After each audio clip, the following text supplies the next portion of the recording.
Hello everybody and welcome back to my workshop. I have 3 Stanley Bailey hand planes here, and each of them is a beauty.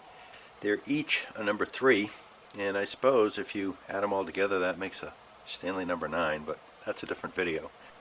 Now first I want to point out, I'm not an expert, more a novice, but I enjoy learning about them and sharing what I know, or at least what I think I know. So if I don't get something right, please leave a comment. Or if there's more color to be added to some of the things that I'm talking about, perhaps you'd be willing to share that as well. What I want to do here is just focus more on how these guys are different from each other. I don't want to do a deep dive into any of them because I'd prefer to do that in a separate video. I'd also like to extend some thanks to all the various websites and videos and resources that are out there for us to learn from. There's a whole bunch of them. There's Hyper Kitten, Virginia Toolworks, Wooden Shop, Patrick Leach has a wonderful website, and I can't say enough thanks to the people that put the time together to make those, because it's a wonderful resource. And I actually have a little bit of offline that I've learned from. Those things are called books. I don't know if you've ever heard of them, but they're pretty cool as well. But it's one thing to read about it on a website or see it on a video, and it's another thing to actually see it in person. And what I'd like to do again is focus a little bit more on some of the interesting differences between these 3. So the most recent one I have here is a Type 12, and this guy's about 100 years old, and these 2 here are closer to 130 or so. So I have a Type 6, a Type 7, and a 12, and let's give a little bit of an introduction to each. This Type 6 here I think is one of the earlier versions because it's not a 6A, and the trademark that's on the iron seems to be from a previous type. My gut tells me that this is an early Type 6, probably from the 1888 to 1890 time frame.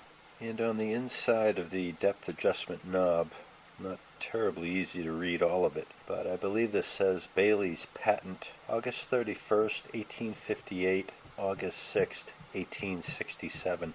And the dates are fairly legible, but the Bailey's patent seems pretty faded.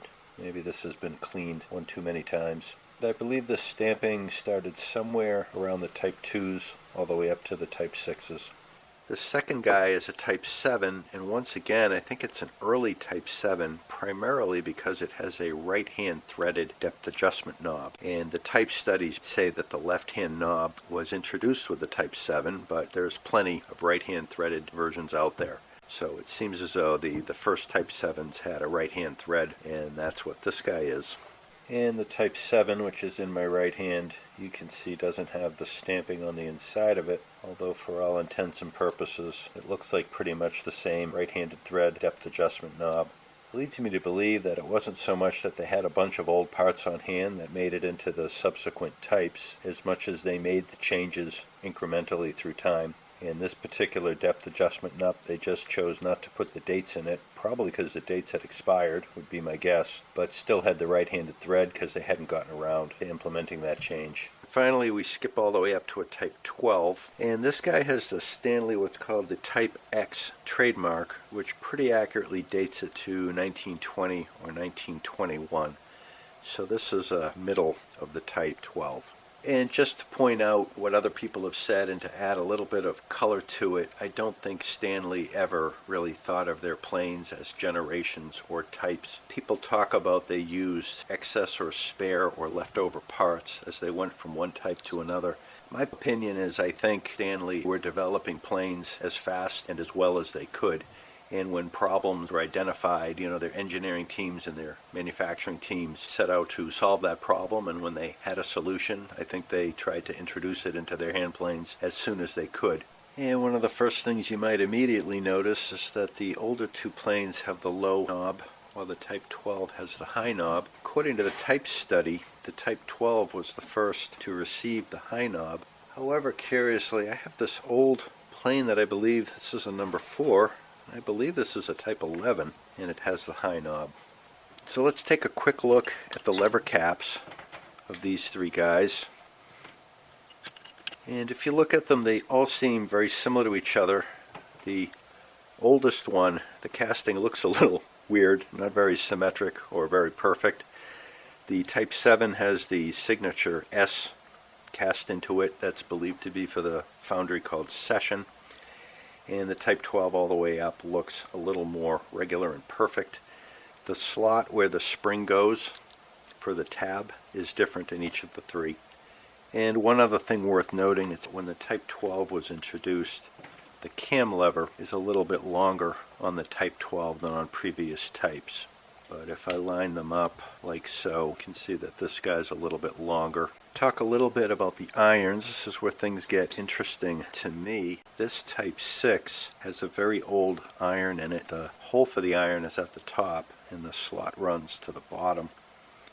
The trademark on it is known as the J trademark. It basically has Stanley Rule in an arch up on the top and then and level company written along the bottom. So if you hold it like this, it kind of looks like a capital D, if you understand what I'm saying.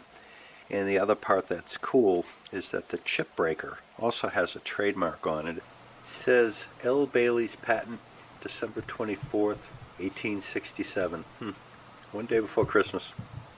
And I never realized that these were on chip breakers, but going back and doing research, I guess quite a few people actually point out that this trademark seemed to be on all the Stanleys, Stanley Baileys up to the Type 6. They eliminated this trademark with Type 7.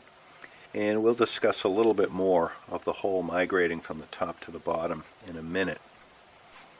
When you get to the Type 7, this is known as the Q trademark and has Stanley on the top and then patent April 19th, 1892.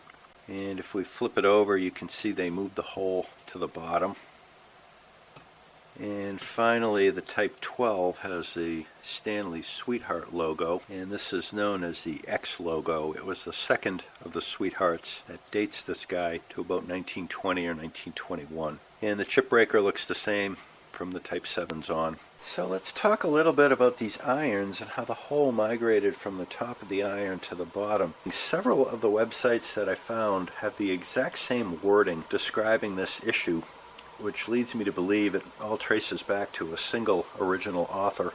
And I'm going to paraphrase, and I don't know who the original author is. According to what I've read, Stanley marketed that the issue they had with the hole at the top of the iron is that when people went to sharpen the iron, they claimed that they would slide the chip breaker back and cinch it down and use the chip breaker as some sort of handle to help sharpen the iron. And if we take a look at this guy, you can see that it's a better situation if you extend the iron all the way up to the tip of the chip breaker and cinch that down. Then you have a good 1.5 inches of additional material to use as this handle to hone or sharpen the iron. If that's a thing, then this is clearly better, but most people think that's a little superfluous, and myself included, because it's never crossed my mind to keep the chip breaker on the iron when I'm trying to put a fresh edge on the tip. And the literature seems to indicate that in Stanley's patent there was actually another reason that makes more sense, and that is when you're sharpening and honing these irons, you're wearing away this metal, and eventually this edge is going to creep back to the slot. And when that happens, when you go to position the chip breaker, it's going to land about right here. And if I cinch that down and put it in the plane, it's going to go down into the mouth. And I have this overhanging my bench so that the iron can extend way down through the mouth. And the depth adjustment tab engages. You can see it poking through the chip breaker here. However, the lateral adjust doesn't seem to be doing much of anything. And if you look at the area right above the tab, take this out, you can see that the wheel on the lateral adjuster is riding right above the tab. And if we flip the iron over, the area right above the slot where the tab goes is where the hole is for the iron. So this wheel is riding back and forth inside of the hole, making the lateral adjuster useless. And if we go back to the new iron and we imagine that we have sharpened and honed this to the point where we've come very close to the very end of the iron's life, cap iron would want to sit about right here. And if I snug that down and put that in, see that the iron sits there and the lateral adjuster works. So it seems as though Stanley moved the hole down here so that when you get to the end of the iron, you still have the functionality of the lateral adjuster. And if we look at the frogs, we can see a couple other interesting details. The Type 6 and Type 7, the frogs are nearly identical. You can see on the Type 6 there's just a little bit of relief on either side of the wheel of the lateral adjust lever to allow for movement, where on the Type 7 they made that area a little bit larger, and by the time you make it to a Type 12 it's pretty large indeed. Other distinction is the Type 12 tends to have a more square oval in here, if that's the right word, where these are definitely more rounded. And finally, one of the unique parts of the Type 12, when it was introduced, the frog has a slot in it, and the frog receiver has a rib in it to help locate center and keep the frog aligned. So just quickly talking about the totes, you can see in the older two, the tote kind of comes up and stays straight near the top, where on this newest one it kind of bends back a little bit near the top by the time you hit the 1920s. So this guy's more of an S shape, if you will. And finally, if you look closely at the frogs, the older two, it looks a little delicate up here.